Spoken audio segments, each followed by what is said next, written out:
Whispering Pines, Tennessee, was a town woven from the fabric of small-town life. Nestled in the foothills of the Appalachian Mountains, its streets were lined with quaint houses and blooming gardens, and the air buzzed with the familiar rhythm of daily life. Here, everyone knew everyone, and neighbors watched out for one another.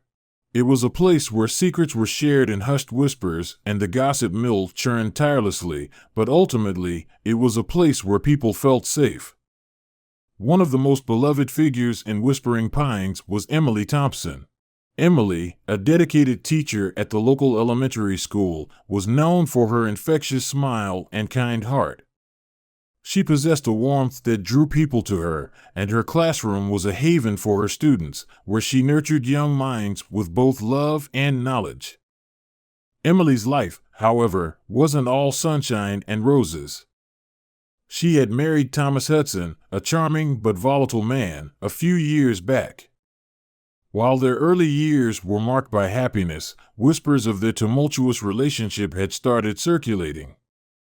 Emily, always the optimist, tried to present a united front to the community, but her strained relationship with Thomas was a secret that simmered beneath the surface of their seemingly perfect life. They had 3 children: Noah, a thoughtful and reserved 15-year-old, and Lily and Ben, rambunctious 8-year-old twins who adored their mother. In May of 2023, a sense of unease began to creep into the tight-knit community. Emily was gone. No one saw her leaving her house, and her absence sparked a wave of concern. Her disappearance was unlike her. Emily was the type who always kept her commitments, and her sudden vanishing was deeply unsettling. The whispers in the town turned to worried murmurs, then to frantic whispers as days turned into weeks with no trace of Emily. Then, on a chilly morning, a hiker, Caleb Jones, stumbled upon a horrifying sight in the woods just outside Whispering Pines. He found Emily's body, concealed amongst the fallen leaves. The news sent a shockwave through the town. The idyllic picture of Whispering Pines was shattered, replaced by a chilling reality: someone had brutally taken Emily's life. The investigation into Emily's murder began, casting a long, dark shadow over the town that had once been known for its peaceful tranquility. The questions were many, and the answers were elusive. What had happened to Emily? Who could have done this? And most importantly, why?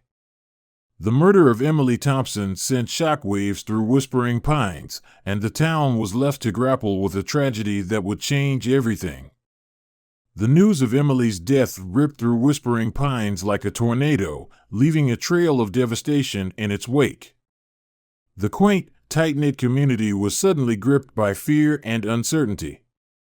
Her students, the ones she had nurtured and loved, were left heartbroken and confused. The parents, who had trusted her with their children, were left reeling from the shock of her violent demise. Caleb Jones, the hiker who found Emily's body, described a scene that sent shivers down the spines of everyone who heard it. Her body lay hidden in the woods, concealed by fallen leaves and branches. The brutality of the crime was evident from the outset. The coroner determined that she had been struck multiple times with a blunt object, and the cause of death was blunt force trauma to the head. Whispering Pines had never seen anything like this before. The peaceful woods, a place for leisurely walks and family picnics, was now a crime scene, shrouded in police tape and swarming with investigators. The quiet streets were filled with the somber hum of police cars, and the once familiar sounds of children playing were replaced by the hushed whispers of a community in shock. The police, led by Detective Mark Davis and Officer Sarah Owens, immediately cordoned off the crime scene, their faces grim as they began to piece together the puzzle of Emily's murder. The first step was to secure the scene and gather evidence. They meticulously combed through the woods, searching for any clues that might lead them to the killer. They found traces of a struggle near Emily's body, suggesting she had fought back. The discovery of a broken tree branch near the scene, along with a piece of torn fabric, suggested that a weapon had been used and a struggle had taken place. They also found a single bloody fingerprint on a nearby rock, but it was too smudged for a quick identification. The lack of forced entry into Emily's home and the evidence suggesting she had been lured away from her house pointed towards an inside job. The investigators knew this case wasn't going to be easy, and the search for answers had just begun. The news of the murder reached the Thompson family in a wave of grief and disbelief. Thomas Hudson, Emily's husband, appeared visibly shaken and devastated. He tearfully recounted his last conversation with Emily, emphasizing how loving and happy their relationship was, and how he could never imagine anyone would hurt her. He expressed his unwavering support for the police investigation and pledged to do everything in his power to help them find the killer. However, the police noticed a slight tremor in his voice, and his grief seemed tinged with a hint of something else, a subtle shift in his demeanor that couldn't quite be placed. Noah, Emily's son, was withdrawn and inconsolable. The twins, Lily and Ben, were too young to fully grasp the gravity of the situation, but their innocence was shattered by the absence of their mother. The police questioned the children, but their fear and confusion made it difficult to extract any useful information from them. The murder of Emily Thompson had sent shockwaves through the community of Whispering Pines, and the shadow of suspicion now fell over every resident. The investigation was just getting started, and the town was holding its breath, waiting to see who would be the next to fall under the weight of this terrible crime. The focus of the investigation immediately fell on Thomas Hudson, Emily's husband. He was the first suspect, and his behavior in the wake of her death only heightened the police's suspicions. While he initially appeared heartbroken and cooperative, his demeanor shifted subtly with time. He seemed to be putting on a show of grief, but there was a coldness in his eyes that didn't quite match the depths of his proclaimed sorrow. The police delved deeper into Thomas's life, uncovering a darker side to the man who had presented himself as a devoted husband. Emily's friends and colleagues confided in the investigators, painting a picture of a controlling and possessive man. They spoke of Thomas's constant need to be in charge, his possessiveness over Emily, and the constant arguments they witnessed between the two. They spoke of his jealous rages and how he seemed to resent Emily's close relationships with her friends and colleagues. They also revealed that Emily had been considering leaving Thomas for quite some time. She had confided in her best friend, Sarah, about the constant arguments and Thomas's increasingly controlling behavior. Sarah recalled Emily's growing fear of him, her anxieties about his violent outbursts, and her desperate wish to escape the toxic relationship. She had even begun seeking legal advice, seeking a way to separate from him. The investigators discovered that Thomas had a history of violence. He had been arrested for assault a few years ago, after a fight with a coworker, and had been ordered to attend anger management classes. Though he had never been charged with domestic violence, Emily's friends recounted instances of his physical aggression towards her. These instances, though never reported to the police, formed a disturbing pattern of controlling behavior. Thomas's alibi for the day of Emily's disappearance was shaky at best. He claimed he was at work the entire time, but his coworkers stated he had left early. When questioned about this discrepancy, he claimed he had forgotten about a dentist appointment, but the dentist's office confirmed that he had never scheduled an appointment. The investigators realized that Thomas was a skilled manipulator, able to weave lies to cover up his tracks. With the evidence mounting, the police pressed Thomas for further details. They questioned him about his movements on the day of Emily's disappearance, looking for any inconsistencies in his story. They discovered he had access to a car that matched the description of a vehicle seen near the crime scene, further solidifying their suspicions. The police also discovered that Thomas had a life insurance policy on Emily, a hefty sum that would be paid out upon her death. This revelation raised a significant red flag, suggesting a potential financial motive for murder. Thomas's behavior and the mounting evidence against him solidified his position as the prime suspect. The police were determined to crack his alibi and uncover the truth about his involvement in Emily's murder. But he remained tight-lipped, refusing to cooperate with the investigation, and the shadow of suspicion hung heavy over him. While Thomas Hudson remained the primary suspect, the investigation was far from over. The police couldn't ignore the other potential suspects lurking in the shadows. One figure who caught their attention was Noah, Emily's 15-year-old son. Noah was a quiet, introverted boy, often described as being the good son. He kept to himself, spending most of his time in his room, lost in books or his music. He had a strained relationship with his father, often clashing with Thomas's domineering personality. However, his relationship with Emily was described as one of deep affection and mutual respect. When interviewed by the police, Noah seemed genuinely heartbroken by his mother's death, but his reserved nature made it difficult to assess his true emotions. The investigators noticed a subtle shift in his demeanor whenever his father was mentioned. He would avoid eye contact, becoming even more withdrawn, and his voice would tremor slightly. The investigators dug deeper, learning that Noah had recently been struggling with a secret. He had been experiencing bullying at school. He was ostracized by his classmates, and rumors of his homosexuality had spread through the school. He confided in his mother, seeking comfort and support. She, in turn, had been trying to intervene, speaking to the school principal and even confronting the bullies, who had threatened Noah on multiple occasions. The police discovered that Noah had been researching methods of self-defense online. He had even purchased a small, pocket knife, which he claimed was for protection. While this was initially dismissed as a normal teenage behavior, it took on a more sinister connotation in the context of his mother's murder.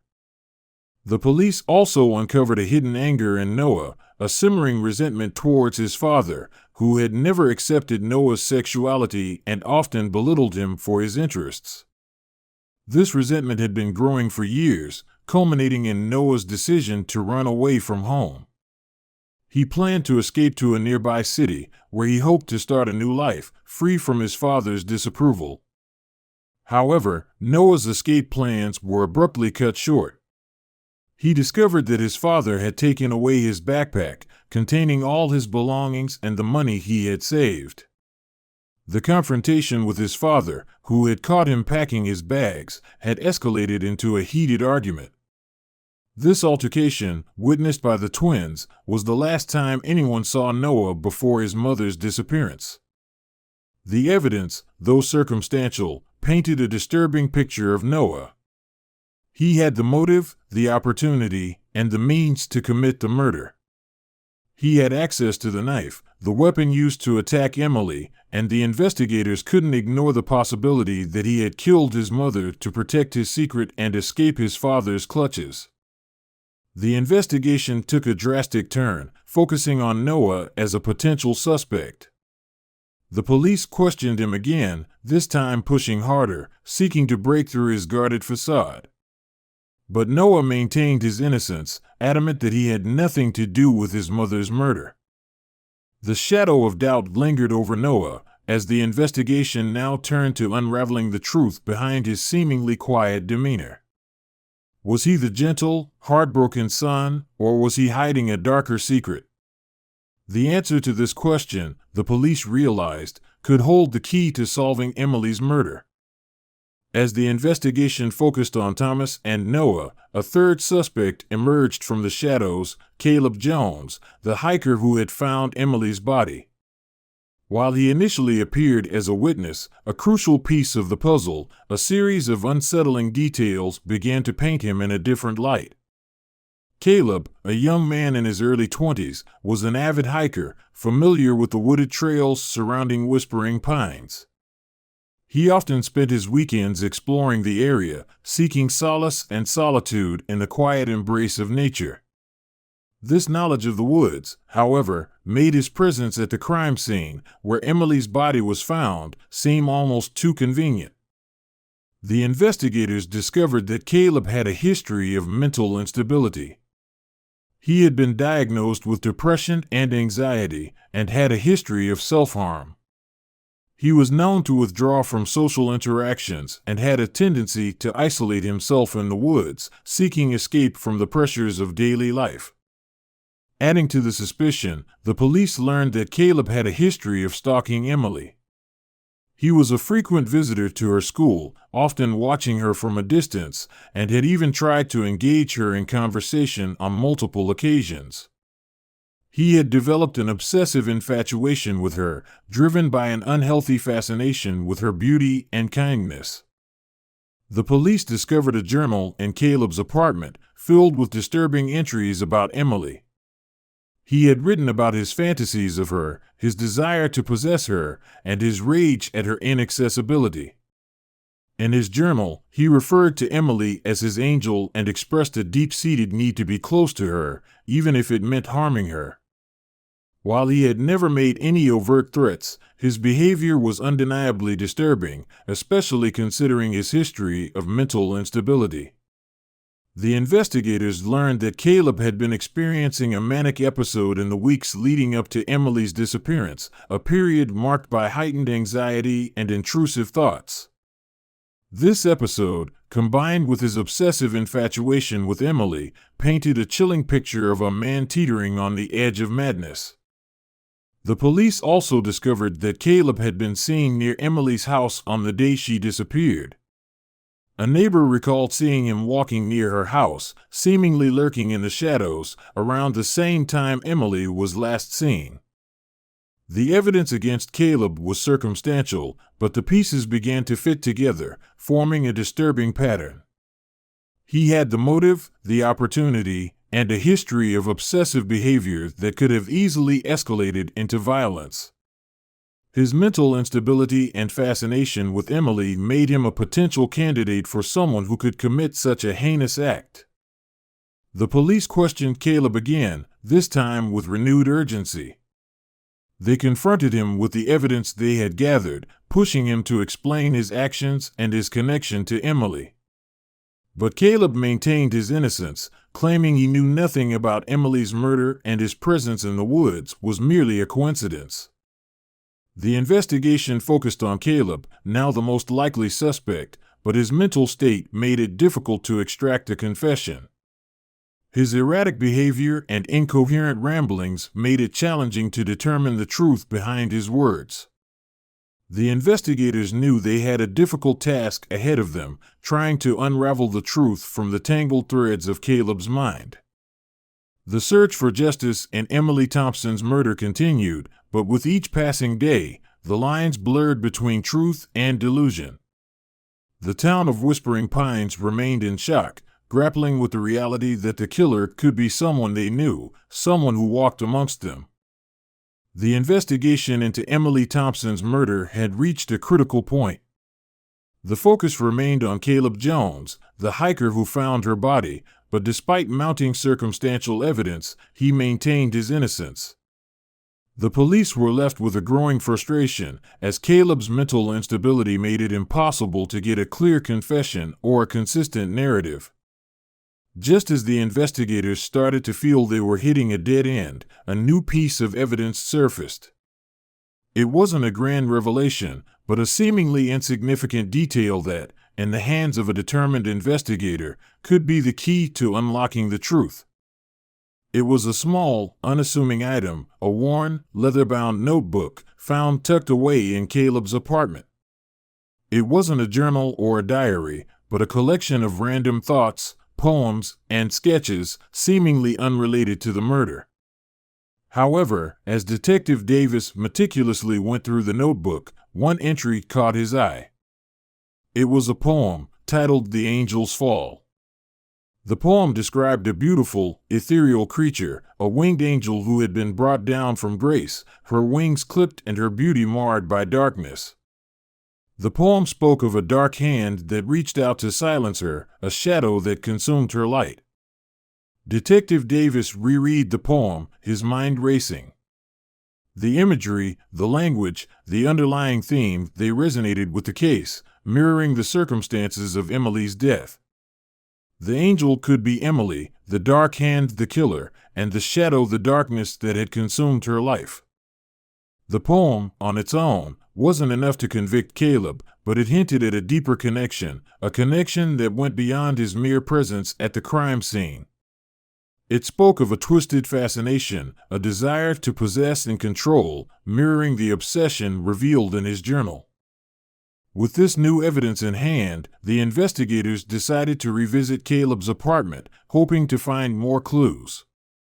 They focused on the small details, looking for any connections between the notebook and the crime scene, for any link that could solidify their suspicions. Their search led them to a hidden compartment in Caleb's dresser drawer, a compartment he had cleverly disguised with a false bottom. Inside, they found a small, wooden box, its surface intricately carved with the image of an angel with clipped wings. Inside the box, they found a single, faded photograph. It was a picture of Emily, taken from a distance, as she walked through the woods, her face illuminated by the sun. The photo had been carefully cut out, leaving only her image. The investigators knew immediately that this was no ordinary photo. It was a memento, a keepsake, a symbol of Caleb's obsession. This discovery, coupled with the disturbing poem, provided the investigators with the final piece of the puzzle. Caleb, they now realized, wasn't just a witness who happened to stumble upon Emily's body. He was the one who had lured her into the woods, the one who had silenced her forever. The evidence was mounting, and the case was closing in on Caleb. The investigation had taken a dramatic turn, fueled by the discovery of this seemingly insignificant, yet powerful, piece of evidence. The weight of the truth was now heavy on Caleb's shoulders, and the shadow of justice was closing in. Armed with the new evidence, the poem and the photograph, the police moved swiftly to apprehend Caleb Jones. They gathered their team, meticulously planning their strategy to ensure a smooth and safe arrest. The morning after the discovery, a team of detectives, led by Detective Davis, descended upon Caleb's apartment. They knew Caleb had a history of erratic behavior, so they approached cautiously, prepared for any unexpected resistance. As the officers knocked on the door, a moment of tense silence hung in the air. Caleb's apartment, usually a haven of quiet solitude, seemed eerily silent. The only sound was the rhythmic pounding of their hearts as they awaited his response. Finally, the door creaked open. Caleb stood there, his eyes wide with a mix of fear and confusion, his hair disheveled and his face pale. He seemed to be bracing himself for the inevitable confrontation. "Caleb Jones, you are under arrest for the murder of Emily Thompson," Detective Davis announced, his voice firm and unwavering. Caleb's eyes widened further, his expression shifting from confusion to a flicker of defiance. He tried to speak, to protest, but his words were lost in a jumble of incoherent mumbles. He attempted to push past the officers, but they quickly restrained him, their hands firm and secure. As they led him out of the apartment, a small crowd had gathered outside, their faces a mixture of curiosity and apprehension. The news of the arrest had spread like wildfire, sending shockwaves through the quiet town of Whispering Pines. Caleb's arrest brought a wave of relief, but also a sense of unease. The town had been gripped by fear and suspicion for weeks, the shadow of Emily's murder hanging heavy in the air. Now, with the arrest of their seemingly harmless hiker, they hoped for a return to normalcy. However, the arrest was just the beginning. The investigation was far from over. The police had to prove Caleb's guilt beyond a reasonable doubt, a task that would require them to piece together the fragments of a fractured mind and expose the dark truth behind his obsession with Emily. The police took Caleb to the station, where he was formally charged with murder. He was held in custody pending his arraignment, his future uncertain, his fate hanging in the balance. The news of Caleb's arrest brought a wave of relief to Emily's family and friends, who had been struggling to cope with their loss. They hoped that the arrest would finally bring them closure, a chance to grieve and begin to heal. But for the town of Whispering Pines, the story was far from over. The weight of Emily's murder, the darkness that had descended upon their quiet community, would linger for years to come. The trial of Caleb Jones, charged with the murder of Emily Thompson, was a stark contrast to the peaceful tranquility of Whispering Pines. The courtroom, usually a place of routine legal proceedings, became a crucible of emotions as the town grappled with the horrifying reality of the crime. The prosecution team, led by a seasoned lawyer known for her unwavering tenacity, presented a compelling case. They meticulously laid out the evidence, weaving a narrative of obsession, delusion, and ultimately, murder. The poem The Angels Fall, with its disturbing imagery, became a central piece of evidence, suggesting Caleb's fascination with Emily and his desire to control her. The photograph found in the hidden compartment of his dresser, a carefully preserved image of Emily, cemented the narrative of his obsession. Caleb's defense attorney, a young, ambitious lawyer, attempted to paint a picture of a troubled young man, driven to the edge of madness by his mental illness. He argued that Caleb was not in his right mind at the time of the murder, and that his actions were the result of a manic episode, a period of intense delusion and irrational behavior. He presented witnesses who testified to Caleb's history of mental instability, his struggles with depression and anxiety, and his tendency to withdraw into solitude. The courtroom became a battleground of conflicting narratives. The prosecution painted Caleb as a calculating predator, a man who had carefully planned and executed Emily's murder. The defense portrayed him as a victim of his own illness, a troubled soul who was not responsible for his actions. The jury, composed of ordinary citizens from Whispering Pines, listened intently to the testimony, wrestling with the complex layers of the case. They saw the evidence, heard the testimonies, and witnessed the emotional toll the murder had taken on the community.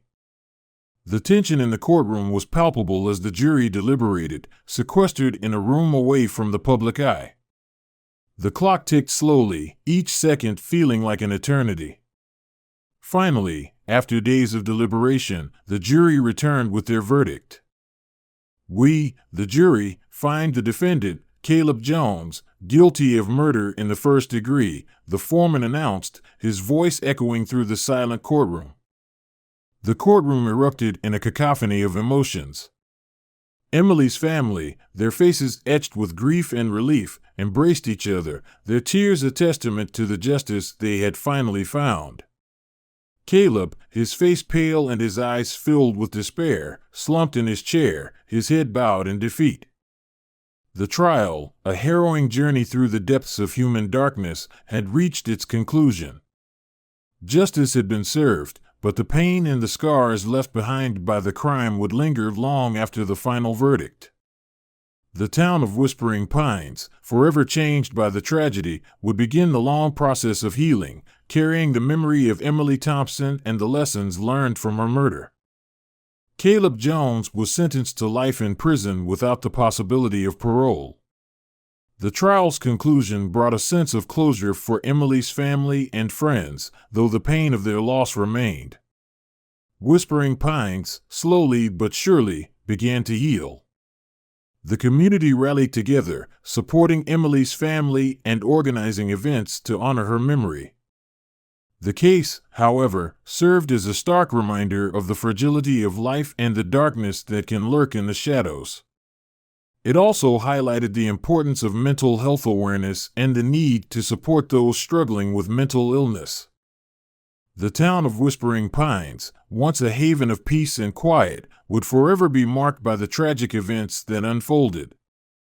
Yet, amidst the sorrow, a sense of resilience emerged, a determination to move forward and honor Emily's memory by building a brighter future. Don't forget to subscribe for more stories and like this one.